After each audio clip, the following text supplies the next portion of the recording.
Bom dia! Hoje é 12 de agosto de 2025.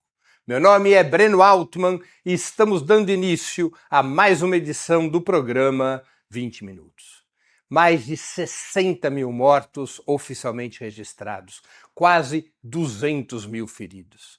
Cerca de 28 mil mulheres e meninas assassinadas, junto com outros 12 mil meninos.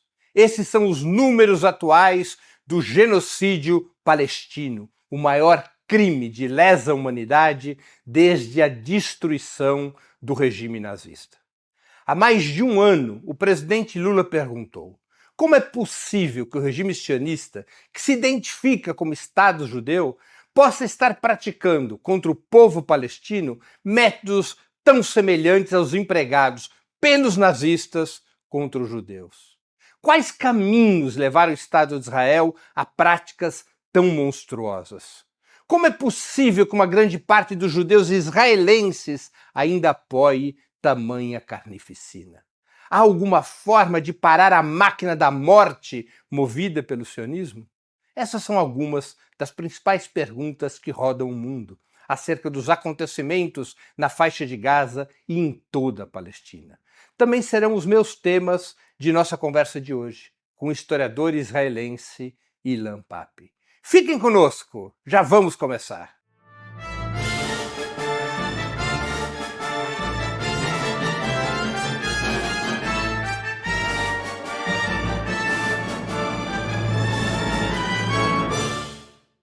Good morning, Mr. Pappe. Thank you very much for accepting our invitation. It's an honor to have you on our 20-minute show.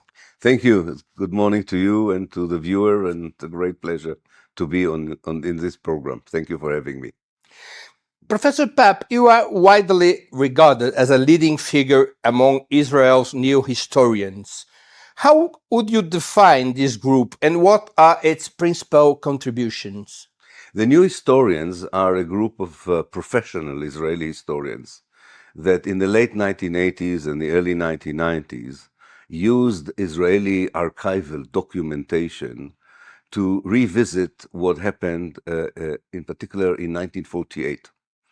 And what they found in the archives, in parts, corroborated what Palestinian historians and Palestinians in general were telling about 1948.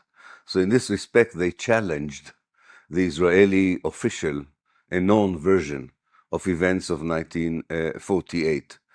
As I said, Palestinians have already talked about it before the declassification of the Israeli relevant documents.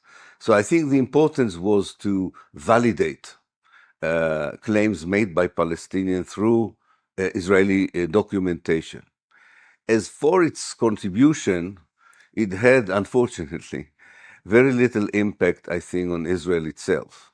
There was a little impact, or maybe during the 1990s, during the time of the Oslo Accord.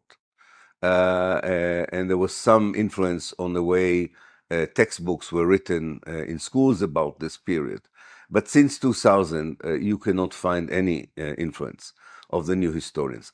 The importance was outside of Israel. This, I think, contributed significantly to the validation of the Palestinian narrative of what happened in 1948, and especially to the claim that the Palestinians became refugees in 1948 because they were expelled, and not according to the Israeli propaganda, because they voluntarily left Palestine. Do you consider the Nakba to have been a premeditated and a systematic act of ethnic cleansing? Yes, I do. My understanding from the documentation that I've looked at, both in the Israeli archive, the British archives, the United Nations archives, and also from the oral history of the Palestinians, from evidence given by Palestinians who were at the time, and from Israeli soldiers. I interviewed a lot of Israeli soldiers as well. I have very little doubt that the Zionist leadership and later the government of Israel planned the mass expulsions of the Palestinian. It was an intentional mass expulsion, and it was systematically executed on the ground. And if you look at legal, theoretical, academic, and political definition of ethnic cleansing, what happened in 1948 fits very much all these definitions. And I think the only hesitation to use it was because of the pressure of the Israeli lobby, not because it was not the correct and accurate term to describe what happened in 1948. How did Israeli academic institution and the broader political establishment respond to your work, especially after the publication of the ethnic cleansing of Palestine? The response was very negative, and in fact led to my expulsion from my university, the University of Haifa. And it was very clear that after the publication of that book, I will not be able to teach in any Israeli academic institution. The political establishment as well treated this as treason, Very democratic. The only democracy in the Middle East treated this as treason, and tried ever since, and in fact until today, I would put it this way: they didn't like the message, so they tried to kill the messenger, and try to undermine my reputation as a professional historian. But they have very little evidence to counter what I said, and therefore I was able to continue my academic career outside of Israel, because without the pressure from the Israeli academia, normal historians and academic institution in the world reviewed my work very pedantically and came to the conclusion that it is valid and very well based on evidence, and therefore I could continue as a professor of history, not in Israel, but in Britain. Could you elaborate on the ideological foundations of Zionism in its formative years? What is, in your point of view, what is Zionism? That's a very good question, and not an easy one to answer in a short conversation, but I'll do my best. I think what people usually don't begin with and doesn't allow them to understand fully what Zionism is to remind ourselves that Zionism began as an evangelical Christian idea. The idea that the Jews should be in the Holy Land was an evangelical Christian idea for two reasons. One, it was anti-Semitic. They didn't want the Jews anywhere but in Palestine. But it was also theological. They believed that the Jews, what they would call the return of the Jews to the Holy Land, would precipitate the second coming of the Messiah, would bring back the dead, the resurrection of the dead, and the beginning of the end of time. So that was the beginning of Zionism. This was caught up by Jewish intellectuals and activists because they were looking for a solution for the rise of anti-Semitism, especially in the mid and late 19th century Europe. And so you have a triangle. You have the evangelical Christians, Jewish intellectuals who genuinely are looking for, an answer to anti-Semitism, and the British Empire that looks to expand its territory into the Middle East. The three came together in the beginning of, or the very end of the 19th century to create Zionism, a movement that on the one hand claimed that Judaism is nationalism, not a religion, and that it needs a homeland, but it cannot be in Europe because of anti-Semitism, and it's better be in Palestine because it serves the interests of the British Empire to have a Jewish state in Palestine. So altogether, this was the foundation. Later on, and with this I'm answering a short question that doesn't do justice to the topic, later on, the moment Jewish settlers came to Palestine in the name of Zionism, Zionism became not just a movement to save Jews or to turn Judaism into a modern phenomenon. It became a settler colonial project. By this, I mean that the only way to implement the idea of a European Jewish state at the heart of the Arab world, at the expense of the local people, was through settler colonialism. And the main feature of settler colonialism is you have to get rid of the indigenous native people. And that's what Zionism became. It became a movement, on the one hand, to save Jews, to make them modern, but on the other hand, the price had to be the destruction of Palestine and the Palestinians. And that's the inner contradiction of Zionism to this very day. You can see the positive impulse, but you can see the negative consequence of that impulse. Do you think that Zionism, beside a settled colonial movement or ideology, is also a racist movement? It turned into a racist movement. I don't think it was racist to begin with. I mean, all early nationalist movements have something racist in them because they say you belong to me and you don't belong to me. As a famous theorist said, you know who you are provided there's someone you know who is not you. You know, you need the opposite of you. But proper kind of racism as an integral part of the ideology developed on the ground of the Zionist project as it evolved. In particular, I think from the 1920s onwards, when it regarded everything which is Arab or Palestinian as inferior and I would say even subhuman in some cases. So in order to dehumanize the people that you had to get rid of. Nowadays, Israel is a very racist society. And the reason for that is a very indoctrinated educational system, a very racist media, a very racist political discourse. When you are in Israel, and I'm still going to Israel every now and then, you are engulfed with racist attitude and conversation towards anything which is Arab or Palestinian. The Jewish state, the idea of creating a Jewish state, is not itself ethnic supremacist plan? Yes, by itself, the whole idea of having a state that its main feature is as an ethnic identity. Every ethnic state is racist because very few places, in fact, I don't think there's any place in the world where there is only one ethnicity. Maybe in Greenland, there are only polar bears and people. But apart from Greenland, I think that, but even Greenland, I'm sure there's a problem there. Yes, the problem with an ethnic state is that it's a political structure that is always imposed on a reality that is multi-ethnic. Now, if you insist that the state should be ethnic, you are immediately discriminating against the other groups that do not belong to your ethnicity. And in some cases, you ethnically cleanse them. And in other cases, you even genocide them.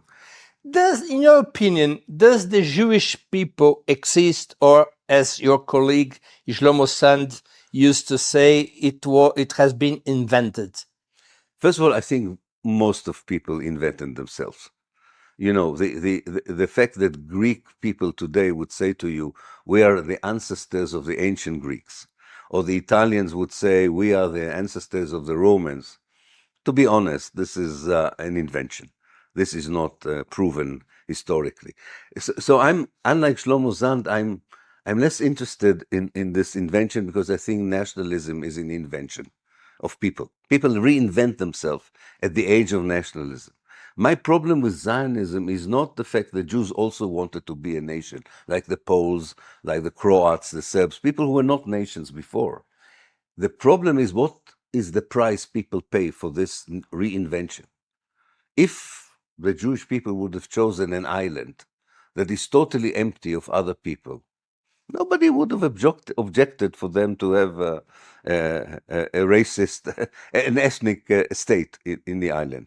But the problem is the implementation of that. You know, I once asked the late Edward Said about this idea of the invention of the people of Israel, and Edward said to me, Ilan, don't go there, because my Palestinian friends would say, you see, we are going to win because the Jews are an invented people.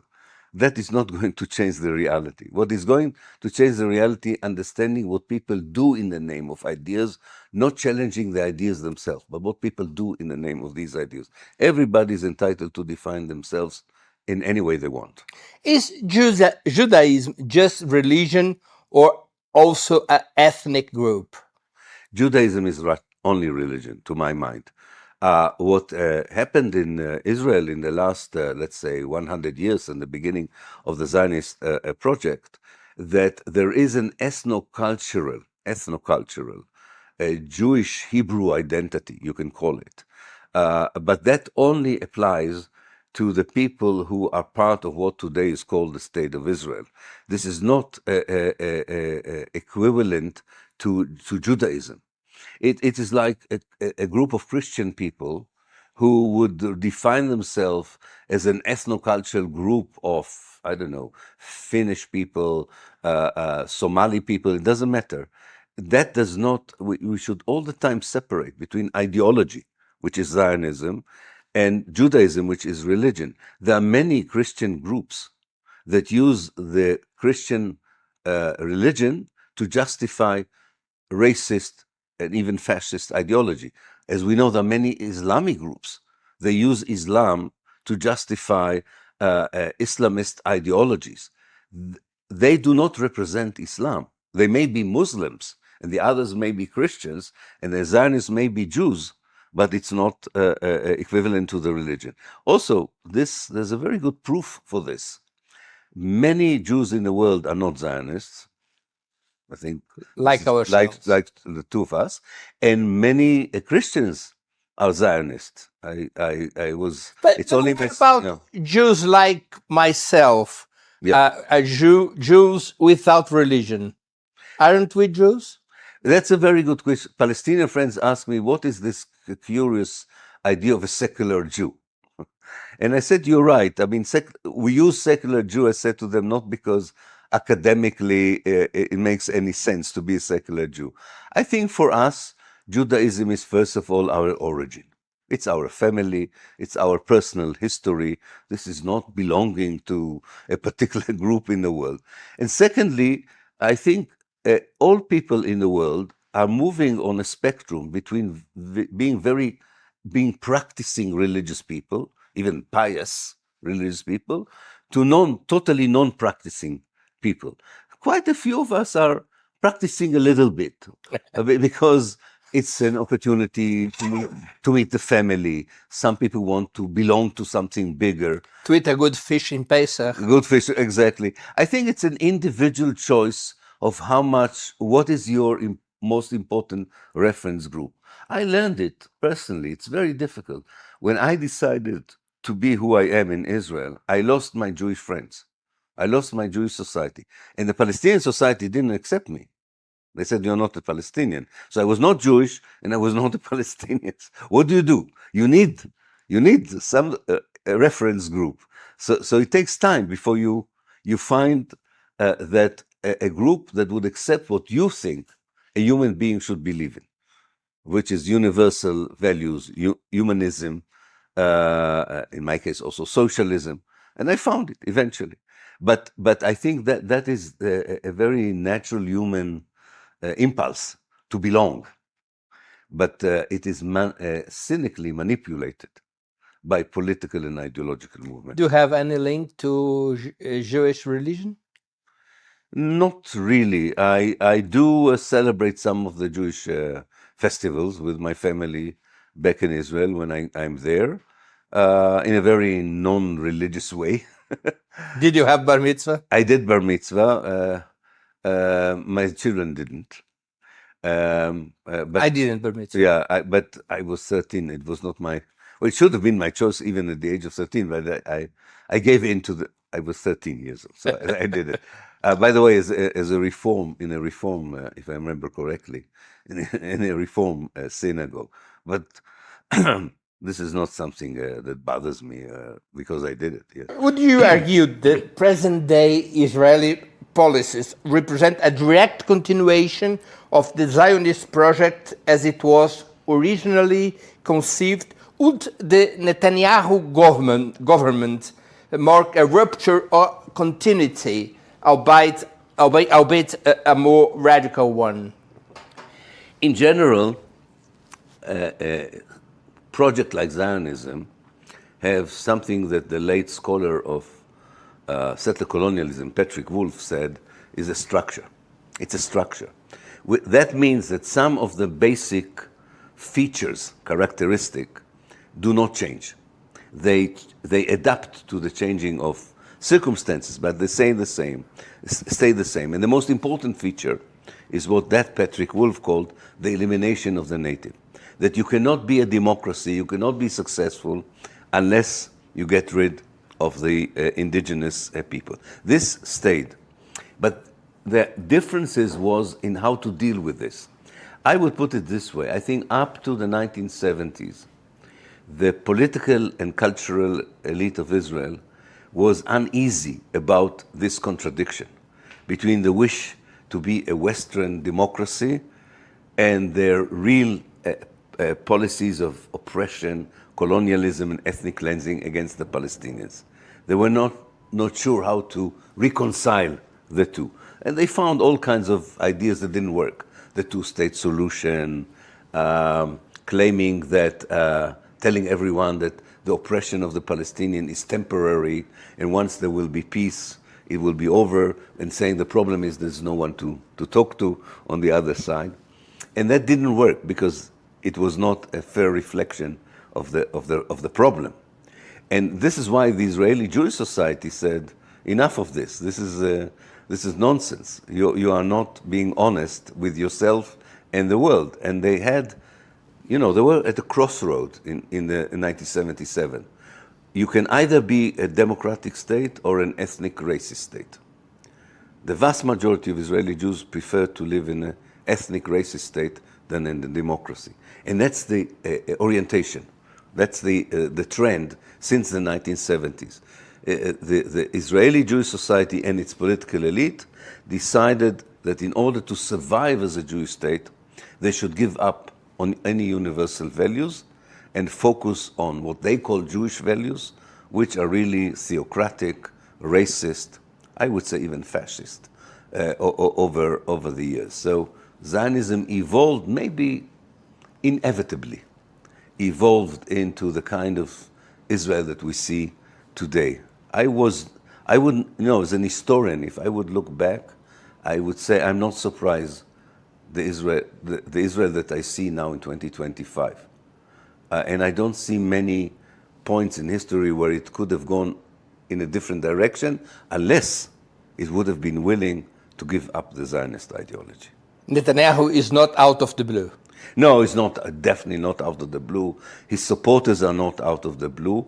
Yes, the only thing that really evolved, and it's important to say this, that the most extreme version of Zionism was very marginal until the 1967 war. And then these marginal messianic Zionists moved to the West Bank and created their own state within a state. And this now grew to be the real state. I call it the state. You're talking about the Kahanist movement. The Kahanist movement, the settler movement, the Gush Emunim movement. They created their own state within a state. And what happened, because of the opportunistic nature of Netanyahu's politics, he allied himself with them and turned them into the most important... He normalized them. Normalized them and turned them into the most important political power in Israel. And I always say that what happened recently is that the state of Judea that was born there has swallowed the original state of Israel. So these Kahanist groups and all the extremist groups now are in the mainstream. In the mainstream, they hold the most important positions in the government. Many generals in the army subscribe to their ideology. A lot of people in the Secret Service follow them. And they are particularly, and that really saddens me, they're particularly popular among the youngest, probably the third generation now, of Jews who came originally from Arab countries. And that really saddens me because I always thought that the Jews who came from Arab country would be the bridge to reintegrate Palestine and Israel into the Arab world. But unfortunately, they're very popular there. And one of the main reasons is the rabbis, the whole religious hierarchy that runs the life of some of the Mizrahi Jewish community. I went to listen to one of them. This is not a synagogue. This is a center of hatred towards the Arab. There's very little Judaism there, and there's a lot of anti-Arab racism that these young people are getting from a very early age. And that gives a solid, electoral base for Netanyahu. Could these extremist groups arrive by themselves to political power in the future? Yes, I think so. I think that they don't need Netanyahu anymore. They needed him to begin with, but I think now they're very popular in the media. Would it be possible to have Ben Gvir or Smotrich as first minister? Yes, absolutely, absolutely. This is not out of the question. Although they would need some silent partners who are more central, but afraid to work against them. I don't do comparisons with Germany because I don't think it's the same. So I want to state, but there's something similar to the way kind of right-wing politicians in Germany believe that yes, these Nazis are crazies, but we will control them. They're too naive politically. I think the same is happening to, and only that's the only comparison I'm making there. The same is happening to the center right in Israel. They believe that they need this populist fascists with them, but they are sure that they will control them. Little did they know about history. This is not working in history. If your partner is a lunatic fascist, you will also be the enemy of that partner later on. A sector of Zionism claims to be left-wing, identifying itself as left-wing Zionism or liberal Zionism or socialist Zionism. In your opinion, does this term describe a possible combination of being Zionist and being left-wing? No, it's impossible. I think it's an oxymoron to be a liberal colonizer, a progressive ethnic cleanser, or a socialist genocider. I don't think it works. If you believe in universal values, by the way, it doesn't matter from the left or the right, whether you believe in liberalism or you believe in socialism, you cannot combine it with an ethnic ideology or a racist ideology. It doesn't work. And this is the main reason for the failure of what we used to call the Zionist left, that hardly exists, or the liberal Zionism. It is much more an internal wish to reconcile an impossible reality. But in practice, nothing happens that justifies this claim. And there's unfortunately a very good example from the history of Israel. It was the Zionist left that perpetrated the 1948 ethnic cleansing, not the right wing. The left did it. The right wing arrived to the power just in 1977. So all these... they have run the country for 30 years. 30 years. And they ran the Zionist project during the British mandate. So it was more than the 30 years of statehood. And so the basic foundation of the state that was based on dispossession of the indigenous native people of Palestine was a left-wing project, not a right-wing project. And in fact, it helped to mesmerize and mislead, I think, the left in Europe. Because as you probably know, the left in Europe, the social democratic parties, even for a time, even the communist parties, not only in Europe, all over the world, supported Israel and thought that Israel was the socialist haven, especially the kibbutz, the collective settlement. And it was very interesting how socialists and communists around the world, and also liberals, ignored the reality. I mean, they just listened to the discourse, but did not examine what's happening on the ground. The racist and chronologist nature of Zionism. Yeah. I always remember Noam Chomsky telling me that, I don't know if you know, but he was in a kibbutz in 1951 to 1954. And only when he was there, he suddenly realized that, and he went to the kibbutz because he admired. He admired. He believed. He believed in. And then suddenly he realizes that there are some Arab houses, there are some remains, And then he starts to question what happens. And they told him that the kibbutz was built on the ruins of 2 Palestinian villages that were expelled. Palestinian villages were expelled by the people who lived with them, with the Zionist settlers who lived with them. The name of the kibbutz is Hazorea. The kibbutz were closer to non-Jews. Yeah, people. it was and kicked out the Palestinians. And then, of course, when you look at the kibbutzim movement, there were a lot of Palestinians who remained in Israel that wanted to join the kibbutzim. But they couldn't. They couldn't because it was Jewish. In fact, in the beginning, the kibbutzim didn't even allow Arab Jews to join them.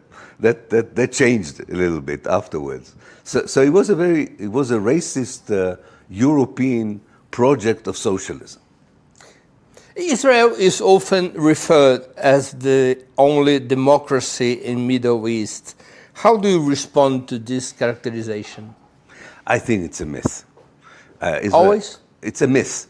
But always has been a myth? Always been a myth.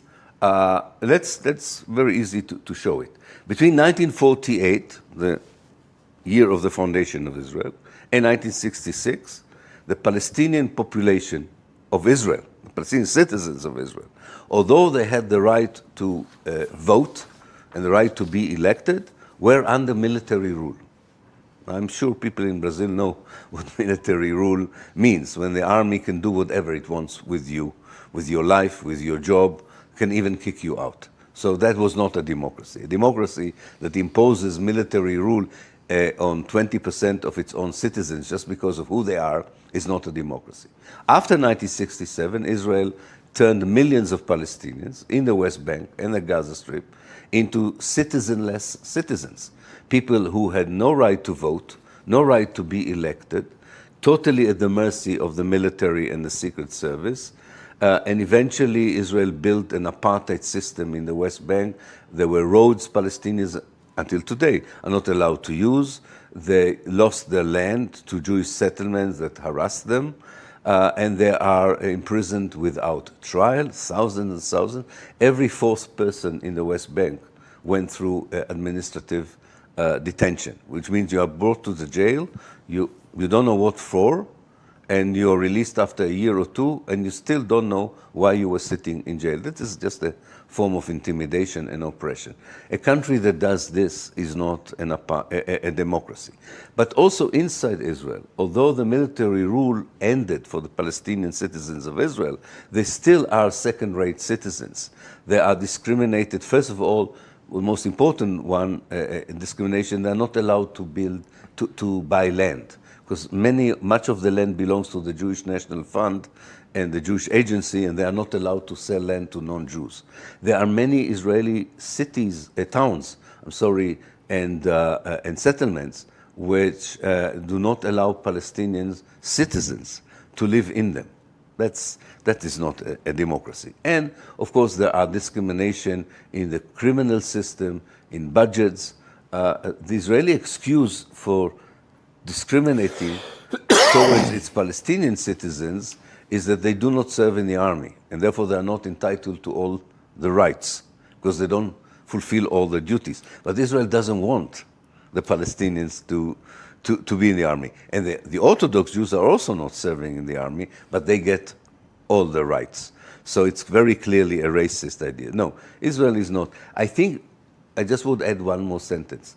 Israel controls different groups of Palestinians with different systems. And I remember when Desmond Tutu came to Israel, he visited Israel itself, and he visited the West Bank and the Gaza Strip. And he said, he compared it to apartheid South Africa. He said, to be honest, he said, the Palestinians inside Israel suffer from apartheid, but it is not as bad as the apartheid we suffered. But the Palestinians who live in the West Bank and the Gaza Strip suffer from an apartheid which is much worse than the apartheid there was in South Africa. And I think that gives you a complete picture. But Israeli Palestinians are able to vote and to be voted. Yes, but the fact that you can vote and be voted doesn't mean that you are not discriminated against. There is a very interesting way that Israel, at least Israel until 2022, I think this current government will eventually not allow Palestinians to vote. This is going to happen, I'm quite sure. But it was a game. It was a game by saying, we allow them to vote and we allow them to be elected, but we don't allow them to be in the Committee of Foreign Affairs. We don't allow them to be in the Committee for Defense Affairs. We don't do political alliance with them. So they are in the parliament, but they have no real say in Israeli politics. I believe that they are there because it serves Israel to try and show that it is the only democracy in the world. But their presence is not an indication that the Palestinian citizens of Israel enjoy equality. In fact, it's an attempt to cover up the apartheid by this symbolic presence in the parliament. But even that is under great danger. Is Israel an ethnic democracy, a democracy for the Jews? Yes, it is a democracy for the Jews, was a democracy for the Jews. Not anymore. I think that I have to wait, I'm an historian, but my sense is that since 2022, it is also stopping being a democracy for the Jews. It was I'll give you, and I think people know about it. The present government destroyed the legal system. It does not recognize the Supreme Court of Israel, and it changes all the laws in fact, it changes all the democratic laws of Israel. So my prediction is, but I have to say it's a prediction, that in the next few years there will be less and less freedom for Jews in Israel, not only for Palestinians. Let's talk about current affairs. Mm-hmm. The Zionist regime and its allies claim that Israel is merely responding to the terrorist attack carried out on October 7th, 2023. Do you consider Hamas a terrorist group, or do you at least agree with applying the term terrorist to the actions of that day? I would start by saying that I think that what the Hamas did on the 7th of October was a terrorist attack combined with a guerrilla attack. I mean, I distinguish between attacking a military base that is an occupying army and what the horrible things that they did to the civilian population, which I fully condemn. I have no hesitation in doing it. But I think that action itself does not turn the Hamas into a terrorist organization. It was a terror attack, but a lot of anti-colonialist movement in the past, including the ANC, including Jewish and Zionist groups. Zionist groups themselves, of course, used terror, unfortunately, and the colonial power or the oppressing power usually uses much more terror than the anti-regime power. So terror, unfortunately, is a weapon used by both sides in order to achieve their political objectives. And we need to change these definitions in our Wikipedias and encyclopedia. The definition is very interesting. People say terrorism is the use of force in order to achieve political objectives, but not in the case of states. This is ridiculous. The state has more power than any group in the world to use terror, and the historical examples are about it. So let's go back to Hamas. So I think in that respect, we should also remember that quite a few of the respectful anti-colonialist movement did things that we condemned in the past. In July 1962, the FLN, the Algerian national movement, massacred hundreds of families of French settlers in Oran. Nobody justified it. But nobody said that because of this, the struggle of the FLN to end the French occupation is not justified. So I think we're in a similar space here, historically. We have now what is really difficult, I think, for people in the West, maybe even in the global South, is to understand that in the Arab world, always, liberation movement had three major elements: the left, the center, and the Islamic groups. And when the left and the center are not delivering, are not successful, people give chance to the more Islamic groups. So Hamas is very popular, not because most of the people there believe in what the Hamas believes as an ideology, but because they feel that the other factions are not delivering, are not fighting enough. In fact, some of them are collaborating with Israel.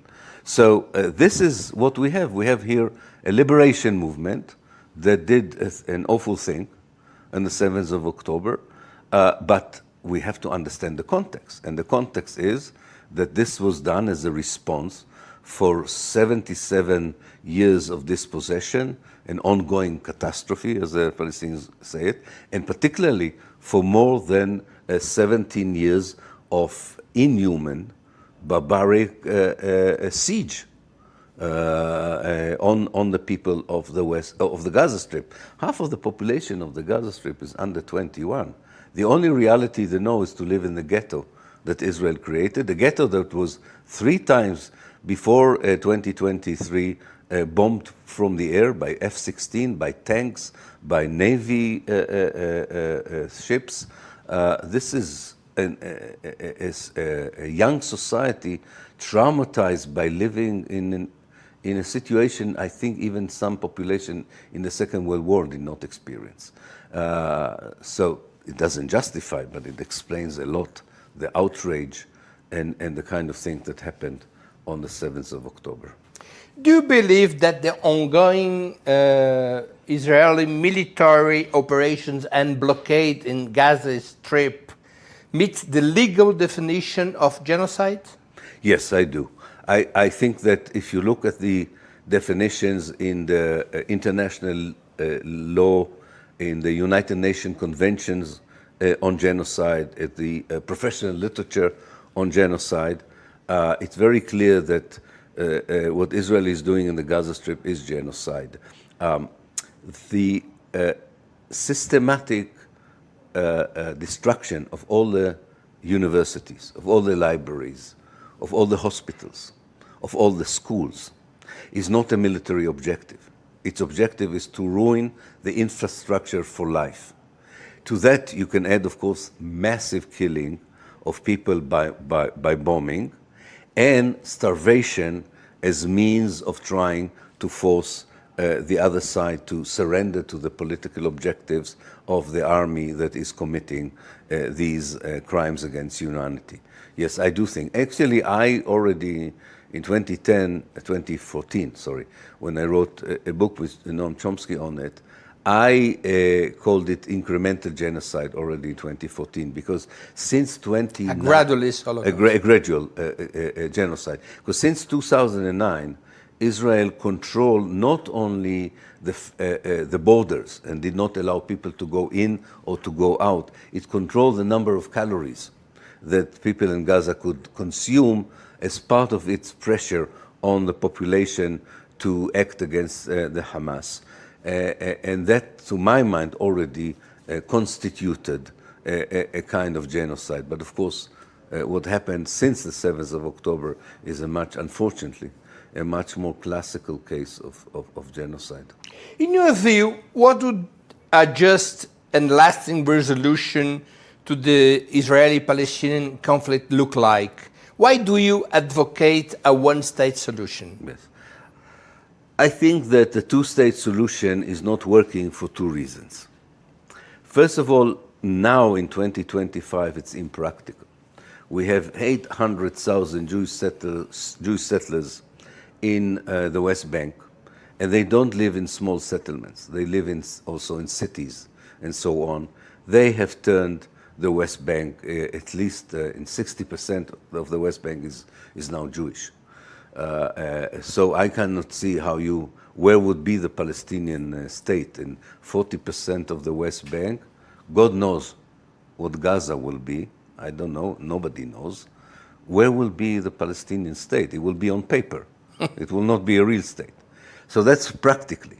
Morally, I also think it's wrong because it only deals with part of Palestine, historical Palestine. The West Bank and the Gaza Strip is only 20% of historical Palestine. And it only caters for the future of part of the Palestinian people. In fact, less than half of the Palestinian people. On top of it, it's very clear that the two-state solution is a reflection of the balance of power, not reflection of justice. So according to the balance of power, it is clear that the Palestinians should get something which is not really a state, maybe a Bantustan, an autonomy. Like in South Africa. Like in South Africa.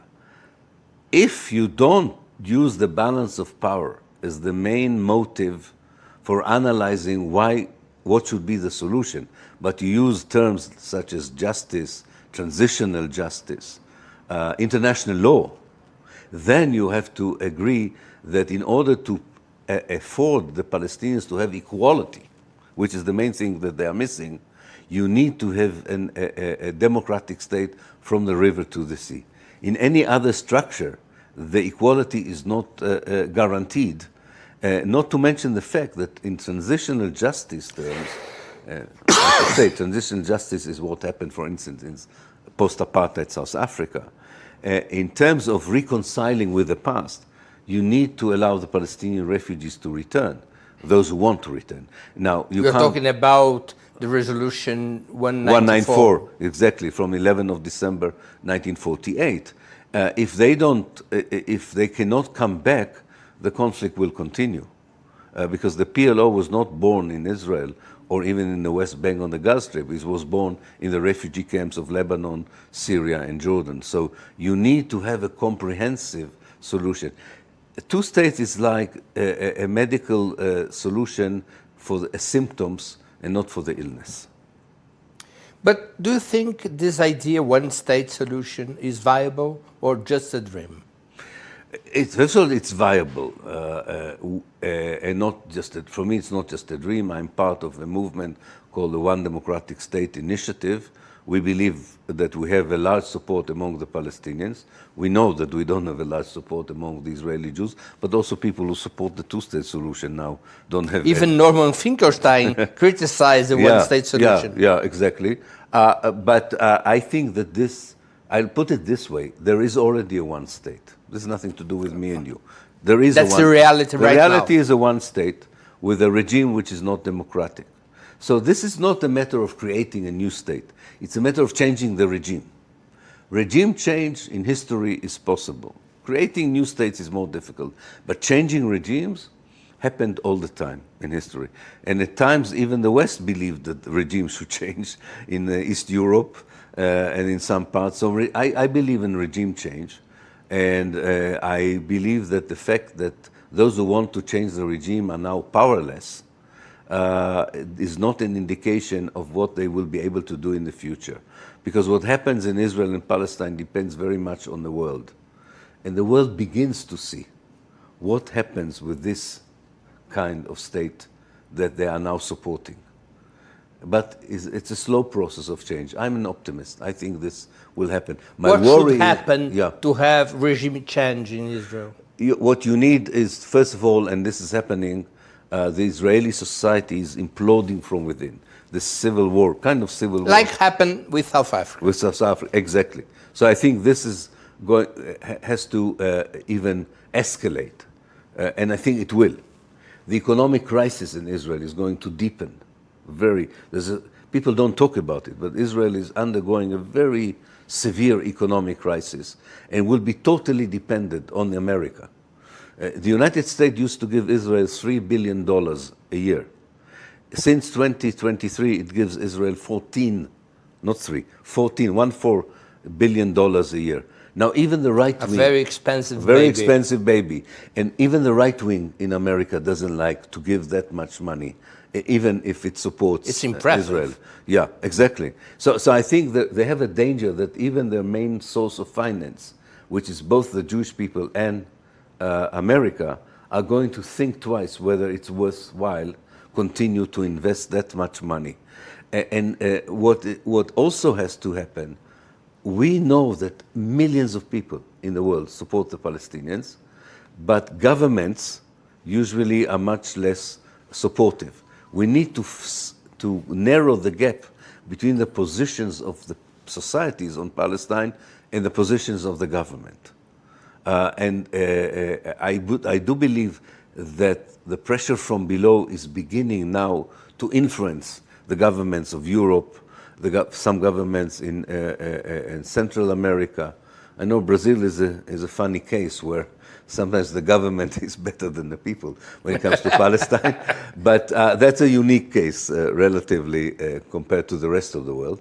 And I think this would happen. And also very important to pay attention to two things. One is the change in the way young Jews around the world deal with Israel. Many of them don't want to be associated with Israel.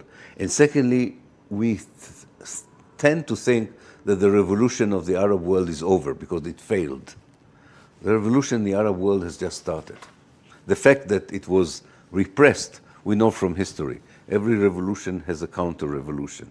But the future of the countries around Israel is not yet determined.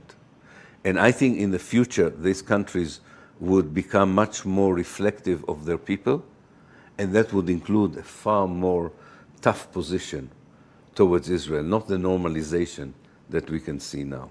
Do you believe in a significant break between Jewish people and Zionism, both within Israel and in the diaspora? First of all, I think it would be good for everyone. It would be good for the Jews. But do you think it's happening right now? Oh, it's happening. Yes, it is happening. It's a very slow process. And it's inside Israel? Oh, you talk about inside Israel? Inside and outside? No, that's two different issues. Okay. Outside Israel, it's happening. And it's happening particularly among young Jews, especially, including the United States. And this will continue. I do believe that if it will really be significant outside, it will begin to influence Jews inside. Like a boomerang. Yeah, but it was not happening yet. It's not, on the contrary, what's happening is the counter movement. Young Jews in Israel are now choosing a more radical, exactly, a version than they of, apparent. Exactly, a version of Judaism that goes against it. But they will find out, these young people, that the world, the Jewish world, the Muslim world, the Arab world, will not tolerate that kind of Judaism. But it will take time. And the moment they will find out that this is impossible, I do believe that some of them would change.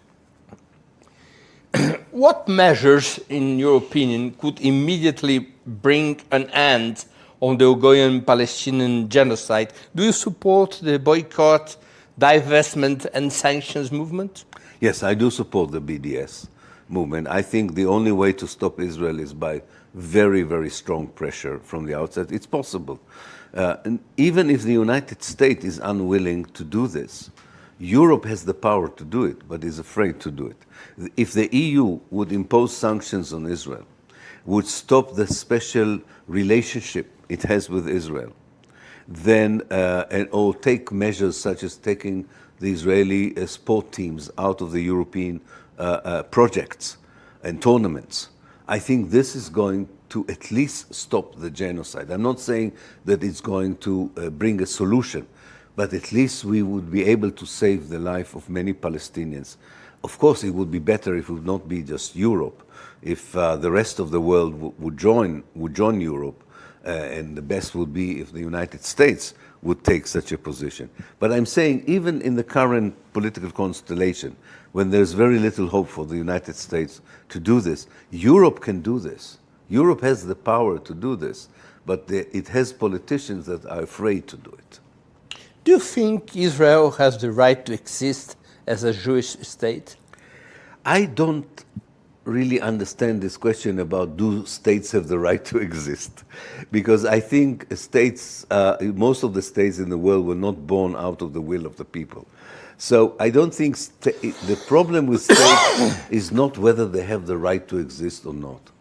The question is, does a regime, a certain regime, has the right to continue to exist or not? So it's a matter of regime and not a state.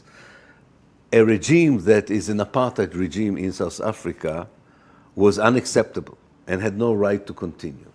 A regime that was fascist in Spain or Italy had no right to exist. If we are right in defining the regime currently in Israel as non-democratic, as ethnic, as racist, it has to change.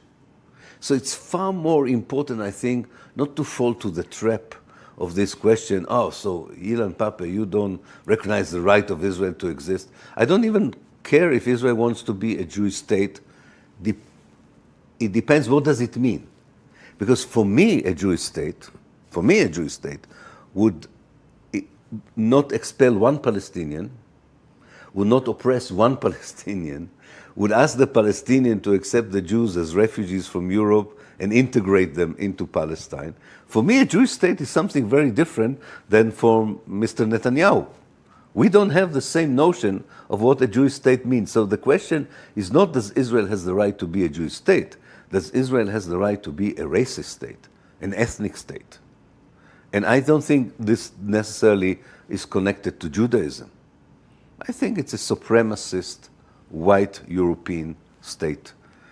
Something that is it's very interesting, I think it belongs to the age of colonialism. It's a leftover from the colonialist age. But because of the Holocaust and the special history of Jews in Europe, it remained beyond its historical period. That's a very weird. Historians, 300 years from now, when historians would look at this, they would say it's very interesting. Colonialism in many ways came to an end, but there was a leftover that continued. But you can only see it from a very distant future. Are you concerned that Israel's crimes against humanity may provoke a new wave of anti-Semitism in the world? I think there is a worry that because Israel itself demands that Judaism would be equated with Zionism, that what Israel does would be seen as a Jewish action, and that can give ammunition to anti-Semitism. So I am worried about it. But to be honest, I think that we should be aware that the mainstream media, including in this country, in many other parts of the world, is trying to equate Zionism with Judaism, or Israel with Judaism. So every act of resentment towards Israel is registered as anti-Semitic. And this is not true. People who criticize Israel are not anti-Semitic. And therefore, I don't think that what is happening in the world is the rise of anti-Semitism. I see it as very different. I see that mainly as a movement of the more conscientious section of the society against an injustice that, first of all, has been going on for too long, and secondly, enjoys exceptionalism, enjoys immunity, and that makes people be very outraged about it. Yes, in the margins, there are anti-Semitic groups who use it in order to incite anti-Semitism. But what Israel and its allies call anti-Semitism is actually a very valid moral criticism of what Israel is doing. Not of what Jews are doing, but what Israel is doing. So I think, the racism in the world today is not directed against the Jews only, and not mostly. Most of the racism in Europe is directed against Muslims, against Arabs. Most of the racism in the Americas, from the north to the south, is directed against indigenous people, black people. There are many more groups who suffer from racism, far more institutional, far more dangerous than the Jews in the world. The Jews used to be number one, unfortunately, as victims of racism, undoubtedly, until the Second World War. But since the Second World War, this is not the most hated, the most victimized group because of who they are. And anyway, we shouldn't have a league, number one, number two. Racism should be objected generally. And I don't like the isolation, You go to Germany, and the German officials try to convince you that there's a difference between anti-Semitism and racism. And I said, no, I'm sorry. Anti-Semitism is a form of racism. Of course, we understand why they do it, because Israel asked them to say that anti-Semitism is something different. Even if you look at the Israeli Foreign Office website, they would tell you there is racism in the world and there's anti-Semitism. It's not the same. Anti-Semitism is something different. No, it's not. It's not, and it's not the most worst kind of racism that goes on in the world right now. What's your opinion about the definition, the anti-Semitism definition established by the International Holocaust Remembrance Alliance? First of all, I would like to say that I really admire President Lula for making sure that Brazil does not is leaving the council as an observer. I think that's a huge moral contribution to a better world, not just in Palestine. Secondly, I think it's important to understand that this initiative, that by the way in 2000 started by the Swedish government. The Swedish government was worried that students in Sweden did not know enough about the Holocaust. And that was the right idea, to teach more about the Holocaust and so on. Israel took over the IHRA in order to weaponize it against criticism, towards criticism against the State of Israel. So I think the IHRA that began as a good idea is now a part of the Israeli propaganda. It's not an effective, it is not a moral weapon to fight the denial of the Holocaust. And it's important to struggle against Holocaust denial, but not by recruiting it to the Israeli propaganda. And I think the IHRA is as a member of a family that I lost most of my family in the Holocaust, I feel betrayed by the IHRA. I think it abuses the Holocaust memory rather than defending it. And my last question, Mr. Pappe, how Brazil is treating you in this second trip to our country? Some of the more official side of Brazil, I know, was not official side. I think Brazil has also still a strong pro-Israeli lobby. That lobby tried to cancel my participation in FLIP in Parachi. I think this. You are here because of your books. Because of my books. Your new books. My two new books that came out in Portuguese, the biggest prison on earth, the history of the occupation, and a very short history of the Arab-Israeli conflict. I know that one of my events in São Paulo was cancelled because of the pressure of the lobby and the mayor. But all in all, the reception is very warm. I think a lot of people didn't know a lot of things, and I think it was very important to come and educate and to allow people to know better. So I'm very happy to be here, and I was well received all in all. The pressure of the lobby not to allow me to speak is not unique to Brazil. As I said before, when people don't like the message, they try to silence the messenger, but it is not working anymore. Mr. Pappe, thank you once again for your time and for this essential conversation. We are truly grateful for your presence in our program. Thank you very much. Thank you very much. Thank you for the interview. Thank you. Thank you. Thank you so much. Thank you. Good. Excellent.